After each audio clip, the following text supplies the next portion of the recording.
pas de problème avec mon grand frère Lambert. Dieu merci, je suis passé chez lui avant de venir ici. Il m'a donné aussi la mission de vous témoigner que la CCI. Ah voilà, j'ai le mandat de le dire officiellement. Quand on m'a dit que vous êtes là, moi je posais d'abord la question. J'ai le mandat de le dire.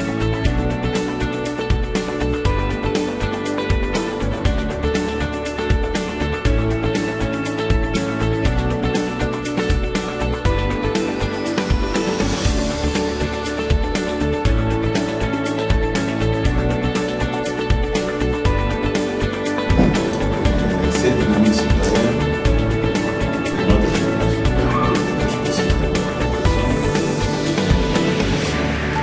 la dynamique citoyenne intègre l'ensemble.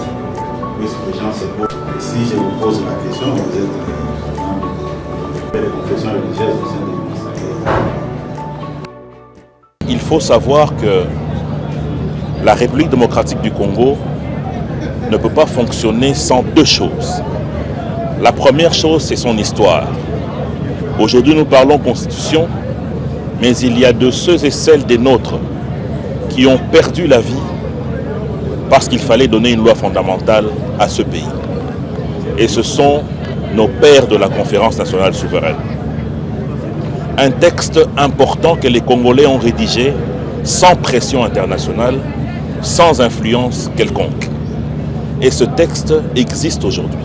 Et ce texte a besoin d'être mis à jour pour servir de socle pour le développement de notre pays. Deuxièmement, c'est l'unité nationale. J'ai apprécié dans le message du président Augustin Kabouya le sens élevé d'unité nationale qui est autour de cette coalition importante.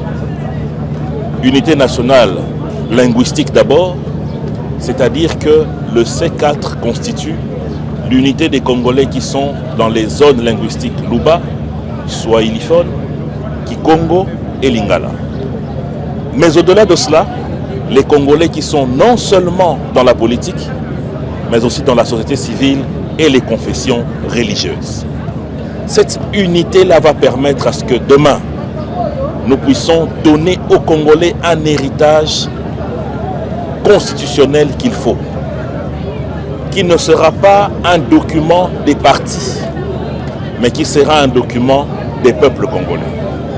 Et j'ai retenu avec beaucoup de joie l'idée sortie de la bouche du président Augustin Kabouya par rapport au mode opératoire, c'est-à-dire de toucher les Congolais sur les 145 territoires et dans les chefs-lieux de toutes nos provinces. Nous sommes derrière cette idée, nous allons la soutenir et nous allons y participer. Par amour du Congo, par soutien au chef de l'État, mais aussi pour l'avenir de nos enfants. Avant de venir ici, j'ai eu un entretien particulier avec l'autorité morale de la CCU, qui lui aussi, l'honorable Lambert Mende, soutient à 100% cette initiative, comme nous qui représentons ici la plateforme, nous soutenons également.